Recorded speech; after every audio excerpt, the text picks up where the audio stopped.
আজকের এই অনুষ্ঠানে উপস্থিত সম্মানিত সভাপতি, উপস্থিত সম্মানিত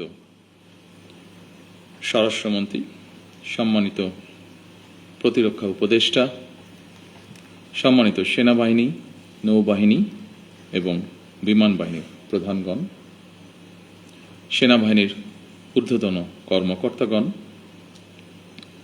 মহাপরিচালক, বর্ডার গার্ড বাংলাদেশ, 2009 সালে পিলখানায় শাহাদাত বরণকারী সদস্যদের পরিবারবর্গ ও নিকটাত্মীয়গণ, পিলখানায় চাকরিরত সেই সকল সেনা অফিসার যারা দুঃসহ স্মৃতি আজও বয়ে বেড়াচ্ছেন, সামরিক ও বেসামরিক কর্মকর্তাবৃন্দ এবং সম্মানিত উপস্থিতিবৃন্দ, আসসালামু আলাইকুম। মাহে রমজানের এই পড়ন্ত বিকেলে আমি শ্রদ্ধার সাথে স্মরণ করছি মহান মুক্তিযুদ্ধের বীর শহীদদের, 90-এর গণ আন্দোলন এবং 24-এর গণ অভ্যুত্থানে শাহাদাত বরণকারী সকল ছাত্র জনতাকে গভীর শ্রদ্ধার সাথে স্মরণ করছি 2009 সালের 25 এবং 26শে ফেব্রুয়ারি পিলখানায় সংগঠিত বর্বরোচিত হত্যাকাণ্ডে শাহাদাত বরণকারী 57 জন দেশপ্রেমিক সেনা কর্মকর্তা সহ 74 জন বীর শহীদকে আমি তাদের আত্মার মাগফিরাত কামনা করছি এবং শোক সন্তপ্ত পরিবার বর্গের সদস্যের প্রতি জানাই গভীর সমবেদনা।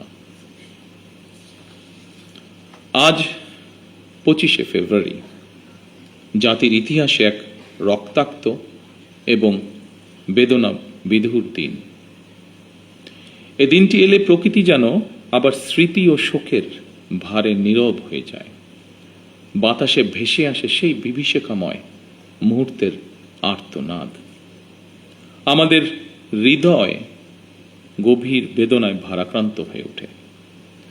2009 সালের 25 এবং 26শে ফেব্রুয়ারি নির্মম ঘটনা আমাদের জাতীয় জীবনে এক গভীর ক্ষত সৃষ্টি করেছে, যার বেদনা সময় পেরিয়ে আজও বহমান। দীর্ঘ 17 বছর পরে শহীদদের স্মৃতি বিজড়িত এই প্রাঙ্গণে আজ আমার কণ্ঠ কিছুটা স্বাভাবিকভাবে ভারী হয়ে উঠছে। আমি কেবল একজন জনপ্রতিনিধি হিসাবে নয়, একজন সেনা পরিবারের সদস্য হিসাবে, একজন সহযোদ্ধার সন্তানের মতন আপনাদের সামনে, আপনাদের সাথে আজকে উপস্থিত হয়েছে। 2009 সালে সেই বিভীষিকাময় ঘটনায় 57 জন মেধাবী ও দেশপ্রেমিক সেনা কর্মকর্তা সহ মোট 74টি প্রাণ ঝরে গিয়েছিল। প্রতিটি নাম একটি পরিবারের আলো নিভে যাবার গল্প, প্রিয়জন হারানোর বেদনা বিধুর অধ্যায়, একটি সন্তানের পিতৃহীন হওয়ার ইতিহাস, একটি স্বপ্নের অসমাপ্ত মহাকাব্য। আমি দেশে প্রত্যাবর্তনের পরপরই বনানী সামরিক কবরস্থানে গিয়ে শহীদ সেনা কর্মকর্তাদের কবরের পাশে দাঁড়িয়ে উপলব্ধি করেছি গত 17 বছরে আপনাদের দুর্বিষহ সংগ্রাম, অপরিসীম ত্যাগ আর দাঁড়ে দাঁড়ে ঘুরে বিচার না পাওয়ার নিদারুণ যন্ত্রণা। সম্মানিত উপস্থিতিবৃন্দ, আমি বিশ্বাস করি পিলখানার ঘটনাকে রাষ্ট্রীয় মর্যাদায় স্মরণ করা আমাদের জাতীয় দায়িত্ব।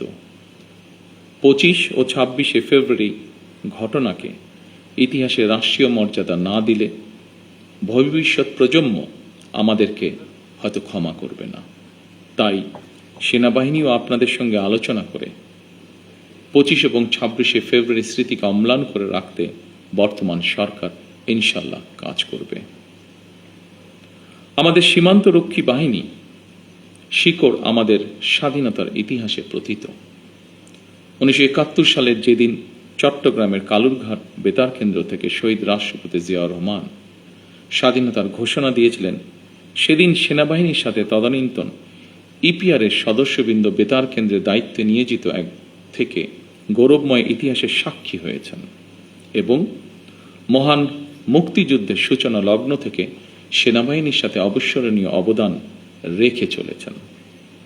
পরবর্তীকালে শহীদ রাষ্ট্রপতি জিয়াউর রহমান সীমান্তরক্ষী বাহিনীকে সুসংহত করতে বিশেষ গুরুত্ব আরোপ করে অবকাঠামোগত উন্নয়ন এবং প্রয়োজনীয় সংস্কার কাজ করেন। সেনাবাহিনী থেকে যোগ্য ও মেধাবী অফিসারদের পেশনে প্রেরণের সংখ্যা বৃদ্ধি করা হয়। 1978 সালে এই বাহিনীর ইতিহাসে সবচেয়ে বড় ঘটনা হল সামরিক কায়দায় নতুন করে পুনর্গঠিত করা। পূর্বের উইংসমূহকে পরিবর্তন করে ব্যাটালিয়নে রূপান্তর করা হয়। দুটি নতুন ব্যাটালিয়ন সংযোজন করে বাহিনীর সংগঠনকেও পরিবর্ধিত করা হয়। দীর্ঘ সংগ্রামের পর আজ জনগণের রায় নির্বাচিত সরকার দেশ পরিচালনা করছে। দেশের প্রশ্নে আমরা সীমান্ত বাহিনীকে আরো আধুনিক ও সুসংহত করব ইনশাআল্লাহ। আমাদের সদস্যরা দেশপ্রেম ও পেশাগত উৎসর্গতায় সীমান্তে দায়িত্ব পালন করবে ইনশাআল্লাহ। বাংলাদেশের স্বাধীনতা যুদ্ধে এবং স্বাধীনতা পরবর্তী দেশ গঠনে সেনাবাহিনীর রয়েছে উজ্জ্বল ইতিহাস। সেনাবাহিনী আমাদের সার্বভৌমত্বের প্রতীক। আমি মনে করি পিলখানার এই মর্মান্তিক ঘটনা ছিল আমাদের সার্বভৌমত্বকে নস্যাৎ করার একটি অপপ্রয়াস। পিলখানার ঘটনার পরিক্রমায় আমাদের জাতীয় নিরাপত্তার কাঠামোর দুর্বলতা ফুটে উঠেছে। তাই বহির্বিশ্বের সাথে তাল মিলিয়ে আমাদের জাতীয় নিরাপত্তার কাঠামোকে আরো আধুনিক, সময় উপযোগী এবং শক্তিশালী করা প্রয়োজন অবশ্যই, এবং এ লক্ষ্যেই আমাদের সরকার কাজ করবে ইনশাআল্লাহ। একই সাথে শহীদ পরিবারের সদস্যদের কল্যাণে তাদের সন্তানদের শিক্ষা, চিকিৎসা ও পুনর্বাসনের জন্য দীর্ঘমেয়াদী সুরক্ষা ব্যবস্থা গড়ে তোলার প্রতিশ্রুতি আমরা এরই মধ্যে ব্যক্ত করেছি। মাহে রমজান আমাদের সংযম এবং আত্মশুদ্ধির শিক্ষা দেয়। মহান আল্লাহর দরবারে প্রার্থনা করি তিনি যেন শহীদদের আত্মাকে শান্তিতে রাখেন, তাদের পরিবারকে ধৈর্য ও শক্তি দান করেন এবং আমাদের রাষ্ট্র প্রতিষ্ঠানসমূহকে ন্যায়, শৃঙ্খলা ও দায়িত্ববোধের পথে পরিচালিত করেন। পরিশেষে আজকের এই অনুষ্ঠানটি আয়োজন করার জন্য যারা অক্লান্ত পরিশ্রম করেছেন, এই অনুষ্ঠানটিকে সুন্দরভাবে উপস্থাপন করেছেন, তাদের সকলকে আমি আমার পক্ষ থেকে আন্তরিকভাবে ধন্যবাদ জানাই।